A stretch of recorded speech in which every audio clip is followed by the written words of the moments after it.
बोक्सी पनि धामी पनि उनी नै हुन् कि भन्ने मान्छेहरूले प्रश्न गर्दिन सक्ला। त्यो अर्को बाटो हो। तर एउटा महत्त्वपूर्ण कुरा के हो भने उनीले त्यसलाई सेफ ल्यान्डिङ गर्न महत्त्वपूर्ण भूमिका खेले।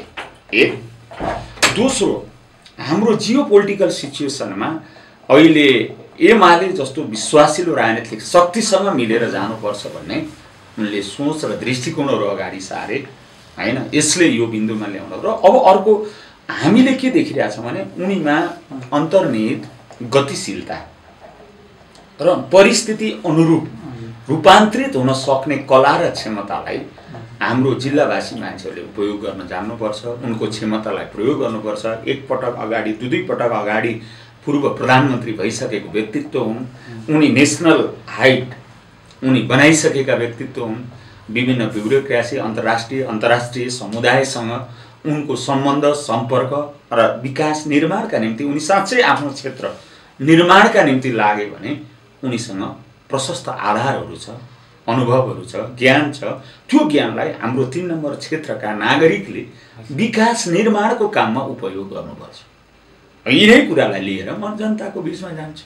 हामी कांग्रेसलाई होइन, कांग्रेसभित्र रहेका यथास्थितिवादलाई, कांग्रेसभित्र रहेको प्रतिगमनकारी चिन्तनलाई, कांग्रेसभित्र रहेको गतिहीनतालाई हैन, कांग्रेसभित्र रहेको उदासीनतालाई, किम कर्तव्य विमूढतालाई र कांग्रेसभित्र रहेको योजनाविहीनतालाई हामीले सिद्धाइदिनेछौँ।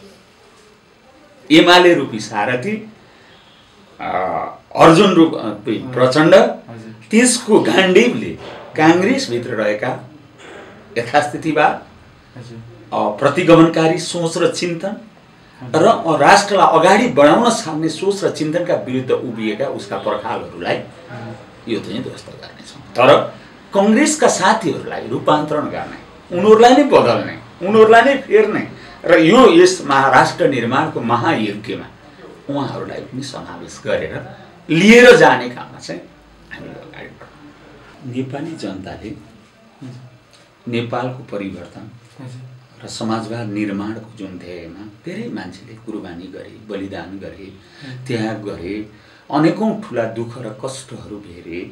ती मान्छेहरूको सपना थियो देशमा एकीकृत कम्युनिस्ट पार्टी निर्माण गर्ने र एकीकृत कम्युनिस्ट पार्टी निर्माण गरेको बाट उनीहरूले नेपालको राष्ट्रिय स्वाधीनता, राष्ट्रिय समृद्धि, स्वाधीनता, समृद्धि र न्यायपूर्ण समाज निर्माण गर्दै नेपाली परिवेशको, नेपाली विशेषता अनुरूपको समाजवाद निर्माण गर्ने जुन चाहना भावना राखिरहेका थिए, यो एकताले देशका दुई प्रमुख राजनीतिक शक्तिहरू बीचको एकता जो हुँदैछ यो केवल चुनावी एकता मात्र होइन।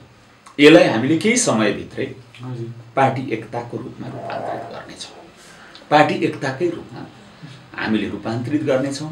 नेपालमा कम्युनिस्टहरूको मूल प्रभावीकरण एउटा पार्टी निर्माण गर्नेछौँ।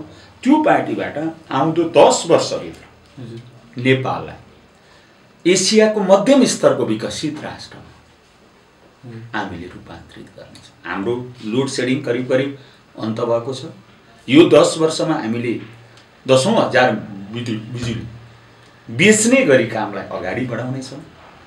सञ्जाल, सडक सञ्जाल, नेटवर्किङको व्यवस्थालाई सुदृढ गर्नेछौँ।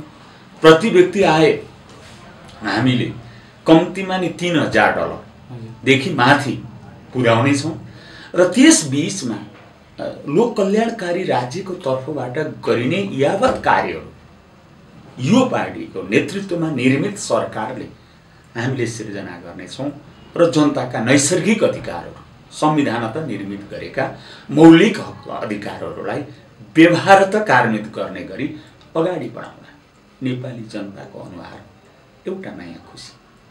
विगतको हाम्रो व्यापार घाटा यसलाई अन्त गर्नेछौँ।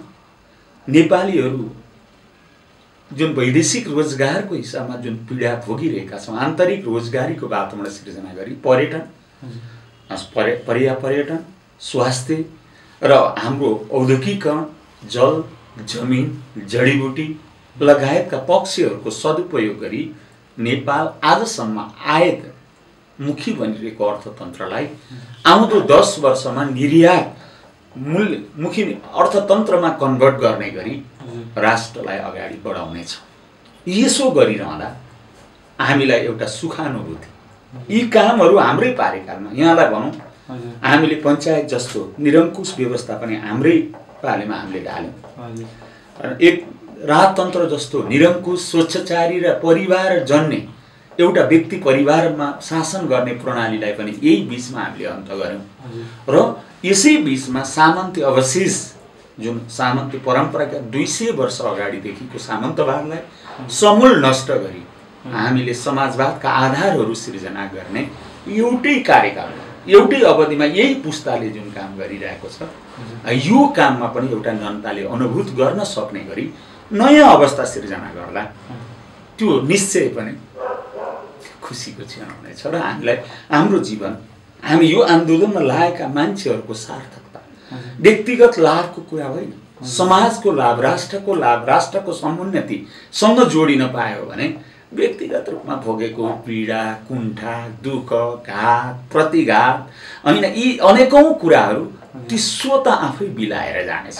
र हामीले हाम्रो पुस्तालाई, आफ्नो भावी पिँढीलाई हामीले एउटा स्वतन्त्र नेपाल, स्वाधीन नेपाल, समृद्ध नेपाल, न्यायमूलक र समतामूलक नेपाल जिम्मा लगाउन पाउँदा यो पिँढी, यो पुस्ताका आन्दोलनकारीहरूले वास्तवमा हाम्रा अग्रजहरूले एउटा नयाँ ठाउँमा नेपाललाई पुर्याए भन्ने कुरा भावी सन्ततिहरूले भन्न पाउने स्थितिमा पुर्याउन पाउँदा त्यहाँभन्दा अर्को गर्वको अनुभूति हामीलाई केही नै छैन। होइन, अब शङ्काको सुविधा शङ्का गर्नेहरूलाई दिनुपर्छ, त्यो राइट छ।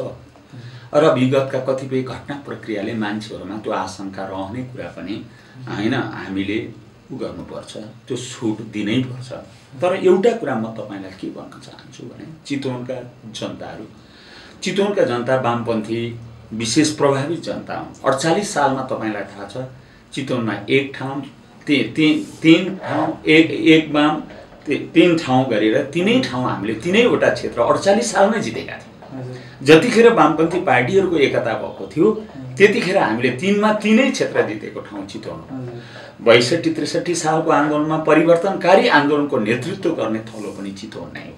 र यसपछि पनि देशका राष्ट्रिय अन्तर्राष्ट्रिय घटना प्रक्रिया चितवन सबैभन्दा अगाडि छ र त्यहाँका जनता वाम पार्टीहरूप्रति आकर्षित छन्। उनीहरूले यो एकतालाई अत्यन्त गौरवका साथ, अत्यन्त व्यग्रताका साथ प्रतीक्षा गरिरहेका छन् हैन। उनीहरू यो खुसी, यो एकताको कुराले उनीहरूमा एउटा रक्त सञ्चार, खुसीको सञ्चार भइरहेको छ। र यो स्थितिमा अब हाम्रा नेताहरूले जनताले हामीलाई जुन कुरा हामीले बोलेका छौँ त्यसलाई शब्दशः वाच गरिरहेछ। हामी बोल्नेहरूको त एउटै मुख छ, तर सुन्ने त 6 करोड नेपालीहरूको आँखा छ। 3 करोड नेपालीका 6 करोड आँखा छ हैन, 6 करोड कान छ। ती कानले हाम्रा सबै कुरा सुनेका छ, हामीले गरेका वाचालाई हेरेका छ। तसर्थ ती कुराहरूलाई अब हामीले जनताको अदालतमा खडा भएर हामीले त्यो जनताको अदालतमा न्यायपूर्ण ढङ्गले आफूलाई स्थापित गर्नुपर्नेछ।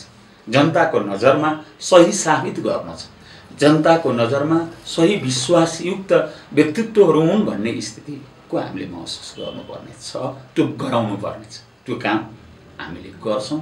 र अब शङ्का नगर्नुहोस्, म भन्दिनँ, वाच गर्नुहोस्, हेर्नुहोस्, कहीँ कमी कमजोरी बोलेका कुराभन्दा बाहिर जान लागेको ठाउँमा जनतालाई खबरदारी गर्नुहोस्, डिरेल हुन कसैलाई छुट नदिनुहोस्। जनताको एवारनेस यति शक्तिशाली छ। हेर्नुहोस्, आज कुनै मान्छे नेताहरू अब यति तपाईँहरू जस्तो सञ्चार मिडियाले नेतालाई त तपाईँले दायाँ पनि फर्किन दिनुहुन्न, बायाँ पनि फर्किन दिनुहुन्न। यो सम्म अब जुन एउटा पारदर्शी ट्रान्सपरेन्सको एउटा यो जमाना जुन सुरु भएको छ सञ्चार मिडियामा, त्यसले मुक्त हुन पाउँदैन, यताउता गर्न सक्दैन। त्यसैले अब उनीहरूलाई ठिक दिशातर्फ लान तपाईहरू जस्तो सञ्चार मिडियामा रहेका साथीहरूले पनि खबरदारी गर्नुहोस्। जनताले पनि खबरदारी गर्छन् र उनीहरूले यो जनताको भावनालाई आत्मसात गर्ने गरी कामलाई अगाडि बढाउँछ। मैले चितवनका जनताले चाहिँ यो गठबन्धनलाई कसरी लिइरहेछन्? स्वाभाविक ढङ्गले यसलाई उत्साहका साथ हेरेका छन्, मन पराएका छन् हैन। यसको व्यवहारिक कार्यान्वयन यथाशीघ्र होस् भन्ने चाहेका छन्। कांग्रेसकाले हैन, कांग्रेस त हातिएको छ। 10 रेक्टर स्केलको पनि चालो गएको छ। हिजोसम्म कम्युनिस्टहरूलाई फुटाएर जुराएर एउटालाई उचाल्ने अर्कालाई पछार्ने अनेकौँ ढङ्गले हिजो त्यही कम्युनिस्टहरू अधिनायकवादीसँग अहिले प्रधानमन्त्री शेरबहादुरज्यूका शब्द सुन्दा अचम्म लाग्छ। अनि यो उहाँहरूले कम्युनिस्टहरूसँग गठबन्धन गर्दा अनि त्यो लोकतान्त्रिक हुने अनि कम्युनिस्टहरूको के अरे गठबन्धन हुँदा चाहिँ अधिनायकवादी हुने सर्वसत्तावादी हुने तानाशाही हुने यो कस्तो दोषी चस्मा हो, कस्तो चस्मा लाग्नुभयो हो, बुझ्न सकिने कुरा छैन। आज एमालेको एकताकै कारणले नेपालमा यति धेरै पार्टीहरू थिए, ती पार्टीहरूको एलायन्स कम्तीमा चुनावी नै भए पनि हामीले जब एकता गऱ्यौँ अरूले पनि एकता गर्न बाध्य भयो।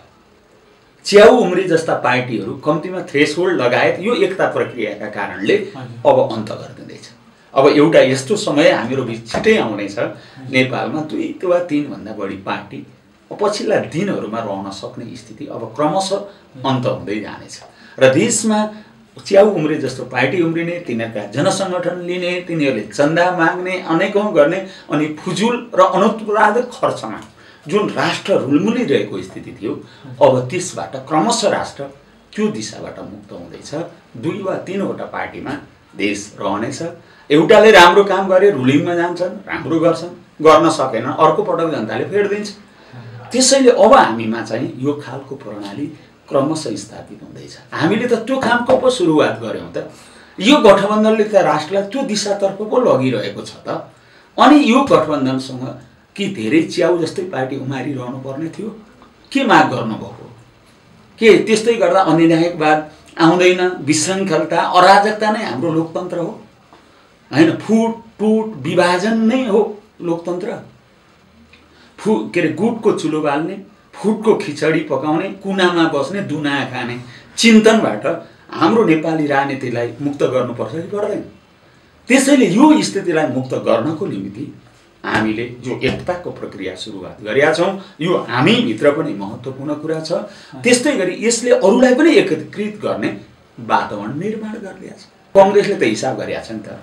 किन डराएछ भन्दाखेरि अघिल्लो एक्लै एमाले चितवनमा चुनाव लड्दा एमाले चितवनका 7 वटा स्थानीय तहमध्ये 6 वटामा पूर्ण मेजोरिटी प्राप्त गरेका छ। केही पदहरू गुमाएको होला तर सङ्ख्याको हिसाबले हेर्नुहुन्छ भने 6 वटा पूर्ण बहुमत प्राप्त गरे एमाले। अब माओवादीलाई साथमा लाँदा समेत त हालत त्यस्तो भयो। उसकै गठबन्धनमा हुँदा त एमाले यो ढङ्गले गयो भने अब माओवादी समेत एमालेसँग मिलेर गइसकेपछि बिचरा कुन भगवान आएर जोगाइदिने त्यहाँ अब होइन, कसले जोगाइदिने अब त्यहाँ। त्यसैले उहाँहरूको त जमिन मुनिको जो के अरे आफूले टेकेको पैताला मुनिको जुन जमिन छ भाँसिएको छ, त्यो खुट्टा लरबराएका छन्। लरबराएको सन्निपातको बिरामी चाहिँ के हुन्छ, बरबराउँछ नि होइन। त्यो बरबराहटमा के भन्या हुन्छ के भन्या हुँदैन, बिचरा बिरामीले भनेको कुरामा कति जुत्त दुखाउने। नेपाली काङ्ग्रेस सन्निपातको बिरामीले बरबराएको स्थितिमा पुगेको छ अहिले।